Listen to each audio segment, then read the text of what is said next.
श्री कृष्ण ने समझाया है कि हमें कर्म करने का अधिकार है, परंतु फल की चिंता नहीं करनी चाहिए। हमें केवल अपनी कर्मभूमि में निष्ठा से कार्य करना चाहिए और फल को भगवान की इच्छा में समर्पित करना चाहिए। श्री कृष्ण कहते हैं कि आत्मज्ञान के माध्यम से ही मुक्ति प्राप्त की जा सकती है। हमें अपनी सत्ता, ब्रह्म और आत्मा के अस्तित्व को समझना चाहिए। भगवान के प्रति भक्ति और प्रेम की अभिव्यक्ति करना बहुत महत्वपूर्ण है। श्री कृष्ण कहते हैं कि भगवान के प्रति सच्ची भक्ति और समर्पण के माध्यम से ही हम अद्वैत भाव को प्राप्त कर सकते हैं। श्री कृष्ण ने सांख्य दर्शन के माध्यम से ज्ञान का महत्व बताया है। हमें अपनी आत्मा को अविनाशी, नश्वर शरीर से अलग समझना चाहिए। श्री कृष्ण ने ये बताया है कि जीवन में सन्यासी के गुणों का अनुसरण करना चाहिए। इसका अर्थ है कि हमें द्वंद्वों से दूर रहकर समता और निर्मलता के साथ अपने कर्तव्यों का पालन करना चाहिए। ये कुछ प्रमुख उपदेश हैं जो भगवान श्री कृष्ण ने हमें दिए हैं।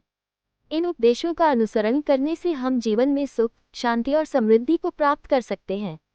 भगवान श्री कृष्ण ने गीता में अपने प्रमुख उपदेश प्रस्तुत किए हैं, जो आज भी मानवता के लिए महत्वपूर्ण माने जाते हैं।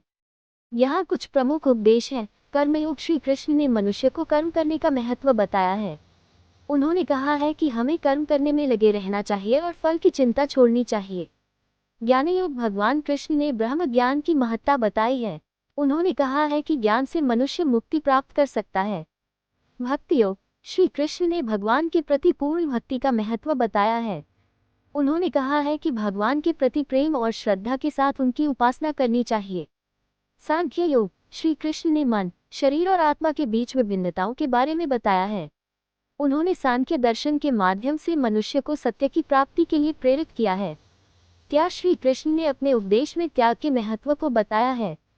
उन्होंने कहा है कि मनुष्य को अहंकार, लोभ और मोह से त्याग करना चाहिए।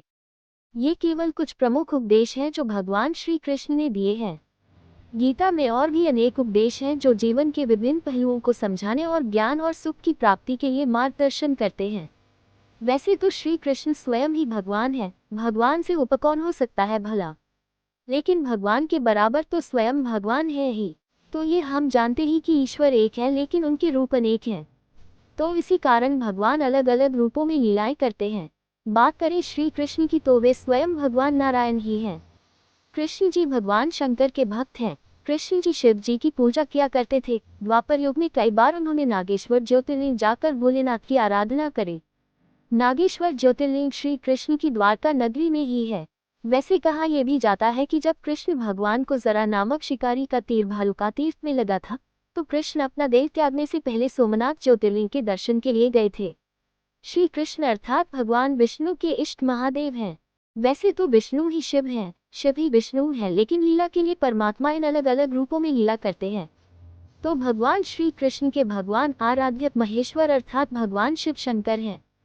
कर्तव्य पथ पर बढ़ो, उठो, खड़े हो और कर्म करो। मुसीबतों से न घबराओ। अगर बड़े उद्देश्य के लिए छोटे मोटे छल कपट करने पड़े तो करो। समाज का हित व्यक्तिगत हित से ऊपर है, इसको प्राथमिकता दो। आप केवल निस्वार्थ भाव से कर्म कीजिए। केवल वही आपके हाथ में है। मनुष्य कितना भी गोरा क्यों ना हो, परंतु उसकी परछाई सदैव काली होती है। मैं श्रेष्ठ हूँ, यह आत्मविश्वास है। लेकिन सिर्फ मैं ही श्रेष्ठ हूँ, यह अहंकार है। व्यक्ति जो चाहे बन सकता है, यदि विश्वास के साथ इच्छित वस्तु पर लगातार चिंतन करें। व्यक्ति जो चाहे बन सकता है, यदि विश्वास के साथ इच्छित वस्तु पर लगातार चिंतन करें। प्रेम सदैव माफी मांगना पसंद करता है और अहंकार सदैव माफी सुनना पसंद करता है। प्रेम सदैव माफी मांगना पसंद करता है।